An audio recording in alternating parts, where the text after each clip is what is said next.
Hello दोस्तों, नमस्कार। आप सबका स्वागत है हमारे चैनल पर। मैं हूं राजन महाजन और आप देख रहे हैं सुपर मास्टर। आज की इस क्लास में मैं डिस्कस करूंगा आपसे मानव शरीर से संबंधित महत्वपूर्ण तथ्यों के बारे में।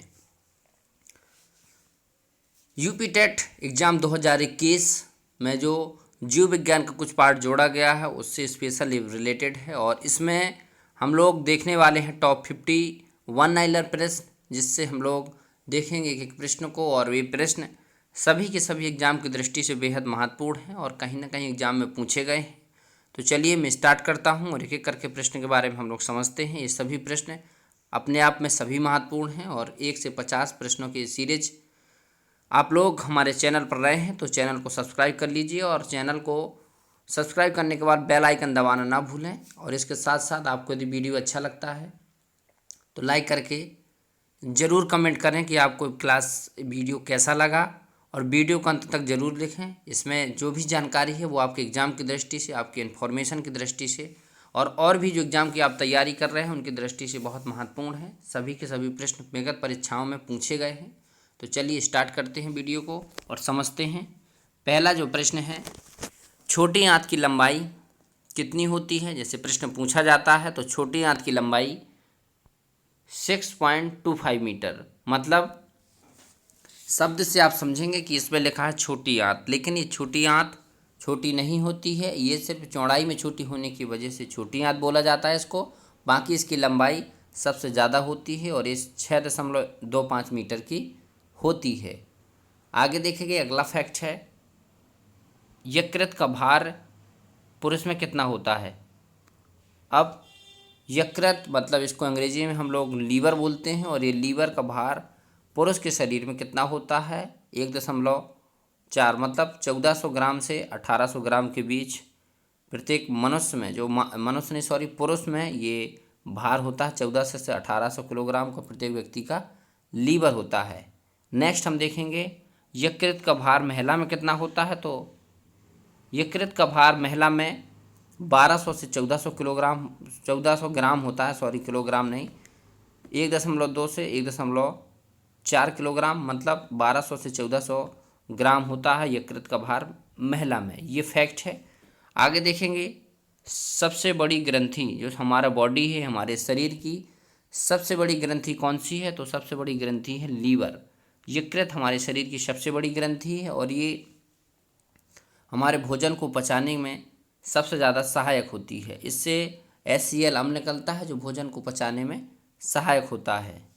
सर्वाधिक पुनरुद्भवन की क्षमता किस में होती है? तो यकृत होता है इसका राइट आंसर। और यकृत लीवर में मतलब जैसे जो किसी का लीवर होता है, लीवर में किसी प्रकार का थोड़ा बहुत डैमेज आ जाता है लेकिन आगे जाके ये मैनेज कर लेता है, इसी को पुनरुद्भवन कहते हैं, मतलब दोबारा से रीजनरेट करना। ऐसे ही सबसे कम पुनरुद्भवन की क्षमता किस में होती है? तो मानव शरीर में ब्रेन मस्तिष्क होता है, जिसमें थोड़ा सा भी खामी आने के बाद मैनेज बहुत कम हो पाता है, दोबारा से अरेंजमेंट नहीं हो पाता है। और ये बॉडी का ऐसा पार्ट है जिसका पुनरुद्भवन सबसे कम होता है। इसको आप याद रखेंगे। सबसे ज़्यादा पुनरुद्भवन होता है हमारे लीवर में और उससे सबसे कम होता है हमारे मस्तिष्क में। आगे देखेंगे, शरीर का सबसे कठोर भाग कौन सा होता है? तो दांत का एनेमल। हमारे जो दांत होते हैं, ये वाइट जो दांत होते हैं, इनके ऊपर एक लेयर होती है, इसको एनेमल बोला जाता है। और शरीर का सबसे जो कठोर भाग होता है वो इनेमल होता है। ये बहुत मजबूत होता है, कैल्शियम कार्बोनेट से मिलकर बना होता है और ये हमारे शरीर को जो पार्ट है जो उन सभी में मजबूत है। और इसके साथ साथ जो दांत का 6 जो हमारे दांत सफ़ेद दिखते हैं, इसी एक परत होती है एनेमल की, इसी की वजह से ये हमारे दांतों के ऊपर एक वाइट परत होती है। आप चाहे जितना किसी प्रकार की चीज़ें खाएं, कोई भी केमिकल कुछ भी आपके दांत में लगा लेंगे लेकिन वो जल्दी से सफ़ेदी जाने वाली नहीं है। तो यही एनेमल है जो दांत का सबसे कठोर भाग होता है। सबसे बड़ी लार ग्रंथि मतलब जो हमारी लार होती है, लार में टॉयलन एंजाइम होता है और वो ग्रंथि पैरोटिड ग्रंथि होती है सबसे बड़ी, जिससे लार का स्रावण होता है। अब नेक्स्ट देखेंगे, शरीर का सामान्य ताप तो डिग्री में देखा जाए तो 37 डिग्री सेल्सियस होता है और कहीं कहीं 98.6 फ़ारेनहाइट लिखा रहता है, कहीं कहीं 98.4। तो इस पर आप कंफ्यूज ना हो, 37 डिग्री सेल्सियस यदि कहीं लिखा है तो ये भी राइट है, 98.4 और 98.6 में यदि आपको जो दिखता है तो उसमें 98.6 मोस्ट होगा, सबसे नज़दीक का आंसर माना जाएगा। तो इसको आप याद रखेंगे। शरीर का तापमान 98.4 फ़ारेनहाइट या 37 डिग्री सेल्सियस होता है।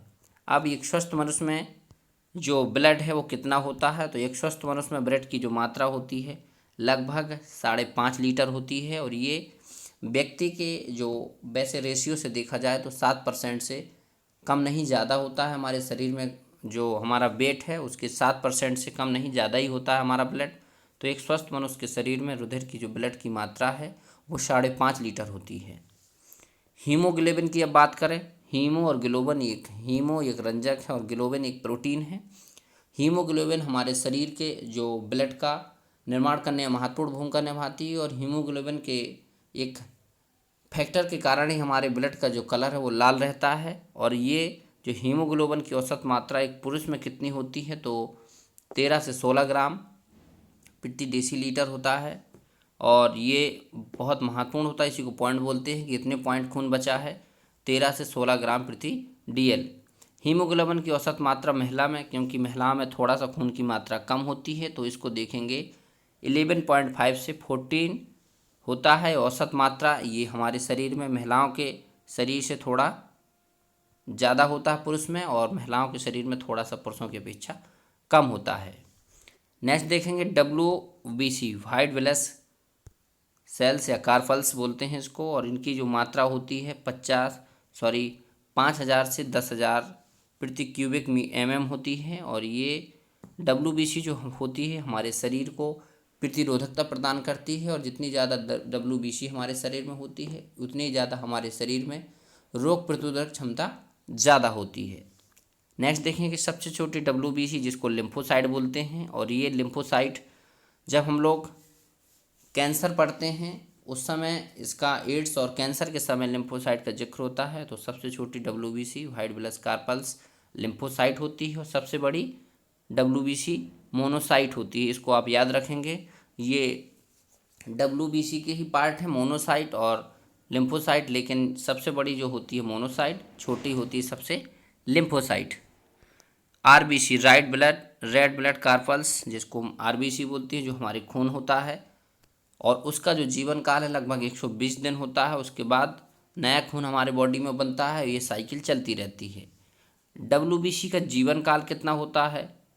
अब RBC का तो हमारा 120 दिन होता है, और WBC का 2 से 5 दिन या 7 दिन तक होता है। 2 दिन से 7 दिन के बीच WBC का जीवन काल होता है। उसके बाद नई WBC हमारे शरीर में बनती हैं। जो हमारे रुधिर का अगला फैक्ट है, रुधिर का थक्का बनने का जो समय है वो कितना होता है? 3 से 6 मिनट। यदि किसी व्यक्ति के शरीर में रुधिर का जो ब्लड का कोल्टिंग टाइम है वो 3 से 6 मिनट होता है, और इस बीच यदि ब्लड नहीं बनता है तो हमारे शरीर में किसी न प्रकार से समस्या है, या तो विटामिन के की कमी है, कैल्शियम की कमी है, या हेपेरिन नामक एक बीमारी हमारे शरीर में बन चुकी है। नेक्स्ट फैक्ट देखेंगे, सर्वग्राही रुधिर वर्ग, ये ब्लड से ही संबंधित फैक्ट है। सर्वग्राही मतलब सबका ग्रहण करने वाला। जो AB है, AB ग्रुप जो होता है वो सब का ब्लड ग्रहण कर सकता है, चाहे A ग्रुप का हो, चाहे B का हो, चाहे O का हो। और सर्वदाता O को मतलब सबको देने वाला। O ग्रुप का जो ब्लड होता है जिस व्यक्ति का है वो सबको, चाहे A को दे दे ब्लड, चाहे B को, चाहे AB वाले को। जो 3 जो ब्लड के ग्रुप होते हैं, चौथा वो होता है, ये किसी को भी अपना ब्लड डोनेट कर सकते हैं। नेक्स्ट फैक्ट है, सामान्य रुधिर दाब कितना होता है हमारा? तो 120 से 80 mmHg होता है। ये पारा की एक पैमाना है कि मिलीमीटर पारा। 120 से 80 मतलब नॉर्मल होता है, और 120 हाईएस्ट होता है, जो सामान्य रुधिर दाब ब्लड प्रेशर बोलते हैं जिसको। ये 120 हाईएस्ट होता है, और सबसे लोएस्ट होता है 80। यदि 120 से ज़्यादा होता है तो ये हमारे स्वास्थ्य के लिए बहुत ज़्यादा खतरनाक है, और 80 से कम होता है तो ये भी हमारे शरीर के लिए, स्वास्थ्य के लिए बहुत ज़्यादा खतरनाक होता है। नेक्स्ट देखेंगे, एक व्यक्ति के शरीर की जो नब्ज है, आप कहीं हॉस्पिटल जाएंगे, कोई डॉक्टर होता है तो आपकी नब्ज छू के देखता है, तो उस समय 140 बार पर मिनट, मतलब आपकी जो नब्ज होती है 1 मिनट में लगभग 140 बार इस प्रकार से कंपन करती है। तो आप नब्ज की बात करेंगे तो नब्ज होती है जो हमारी, वो हाथ से डॉक्टर देखने के बाद बताता है कि आपकी नब्ज है। नब्ज से पता चलता है कि आपकी बॉडी, आपके शरीर में किस प्रकार की गतिविधियाँ चल रही हैं। सामान्य नब्ज, एक वर्ष का जो बच्चा होता है उसके शरीर में 120 बार प्रति मिनट चलती हैं, और एक सामान्य मनुष्य जो 18 वर्ष से ऊपर के वयस्क होते हैं उनको 140 बार प्रति मिनट नब्ज गति होती है। 10 वर्ष की उम्र में 90 बार प्रति मिनट होती है, और इसके बाद जब आप एक वयस्क अवस्था में पहुंचते हैं उस समय 140 बार प्रति मिनट हो जाती है। इसमें लिखा है सामान्य नब्ज गति लगभग 70 होती, 70 से कम नहीं होना चाहिए, नहीं तो आपके जो शरीर में किसी प्रकार की समस्या है और आप बहुत ज़्यादा किसी भी ब्लड प्रेशर, अस्वस्थता से ग्रसित होने वाले हैं। हृदय गति, ये हमारा जो हृदय है, इस हृदय की जो गति की लिमिट बताई गई है, 1 मिनट में हृदय हमारा 72 बार पंप करता है, और इसी को हम लोग समझते हैं। एग्जाम में कई बार आता है कि हृदय 1 मिनट में कितने बार पंप करता है, तो 72 बार। इसके बाद आगे का जो हम लोग देखेंगे, सबसे बड़ी सिरा मतलब शुद्ध खून, और धमनी मतलब अशुद्ध खून। इसको आप ध्यान देखेंगे। सबसे बड़ी जो सिरा होती है इंफीरियर वेन कोवा, इसको आईवी नोड बोलते हैं, और सबसे बड़ी जो धमनी होती है वो एब्डोमिनल एरोटा, ये सबसे बड़ी जो हमारे शरीर की धमनी होती है, और सबसे बड़ी जो सिरा होती है वो इंफीरियर वेन केवा।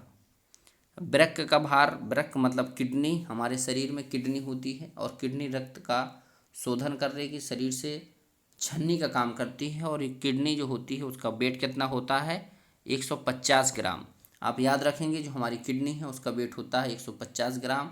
हमारे लीवर का जो एवरेज वजन होता है 1400 से 1600 या 1800 ग्राम हम समझ सकते हैं। मस्तिष्क का वेट, एक ब्रेन का, एक स्वस्थ मनुष्य के ब्रेन का भार कितना होता है, तो ये होता है 1200 से 1400 ग्राम। एक ब्रेन का, एक स्वस्थ व्यक्ति के मस्तिष्क का, जो विकसित मस्तिष्क है उसका भार होता है 1200 से 1400 ग्राम। अब ये हमारे मेरुदंड, जिसको हम बोन मैरो बोलते हैं, और इसके हमारे जो रीढ़ की हड्डी होती है पीछे, इसी को मेरुदंड बोला जाता है, और इसकी जो लंबाई होती है लगभग 42 से 45 सेंटीमीटर। ये आधे जो हमारे शरीर के जो पीछे का भाग है, पीठ की जो हमारी हड्डी होती है, पीठ से और हमारी जो गर्दन जुड़ी हुई है, कमर से हमारी गर्दन और पीठ का जो पीछे का बीचों बीच का भाग होता है, इसको मेरुदंड बोलते हैं, और इसमें जो लंबाई होती है इसकी 42 से 45 सेंटीमीटर के बीच होती है। क्रेनियल तंत्रिकाओं की संख्या कितनी होती है? एक क्रेनियल तंत्रिकाएं हमारे ब्रेन में पाई जाती है, और ये 12 जोड़ी होती हैं। आप इसको बहुत अच्छे से समझेंगे। स्पाइनल तंत्रिकाओं की संख्या 31 होती है। स्पाइनल कॉर्ड मतलब मेरुदंड हमारी जो पीछे तंत्रिकाएं होती हैं। सबसे लंबी जो हमारी ब्रेन में तंत्रिका होती है, हमारे बॉडी में सबसे बड़ी जो तंत्रिका है, आप जानते हैं कि शरीर में जो छोटी छोटी सी रेशे फैले रहते हैं, हम विज्ञान में देखते हैं चित्र के माध्यम से। जब हमारा स्केलेटल सिस्टम का हम लोग एनालिसिस करते हैं, स्टडी करते हैं, तो उसमें पाते हैं कि जो हमारे शरीर की जो सबसे लंबी कोशिकाएं होती हैं वो होती हैं तंत्रिका कोशिकाएं, और उन तंत्रिका कोशिकाओं में सबसे बड़ी तंत्रिका कौन सी होती है? सीएटिक एक कोशिका होती है जो तंत्रिका की सबसे बड़ी कोशिका होती है। सबसे पतली एवं सबसे छोटी तंत्रिका क्या होती है? ट्रोकोलियर। एक ट्रोकोलियर तंत्रिका होती है जो सबसे पतली भी होती है और सबसे छोटी होती है। अब देखेंगे सबसे बड़ी तंत्रिका कोशिका, सबसे छोटी तो हमने देख ली। ट्राइजिमिनल तंत्रिका होती है जो हमारे बॉडी की सबसे बड़ी तंत्रिका होती है। इसमें आप कंफ्यूज मत होइए, तंत्रिका में बड़ी बात हो रही, बाकी शरीर में सबसे बड़ी जो कोशिका होती है वो तंत्रिकाएं होती हैं। नेक्स्ट प्रश्न यही है कि सबसे बड़ी कोशिका कौन सी होती है? तो तंत्रिका कोशिका। जो हमारे न्यूरो सिस्टम की कोशिकाएं होती हैं, तंत्रिका कोशिकाएं, वो सबसे बड़ी कोशिकाएं होती हैं हमारी बॉडी की। नेक्स्ट प्रश्न है सबसे बड़ी अंतःस्रावी ग्रंथियाँ, अंतःस्रावी और बाह्यस्रावी, एक्सोक्राइन और एंडोक्राइन।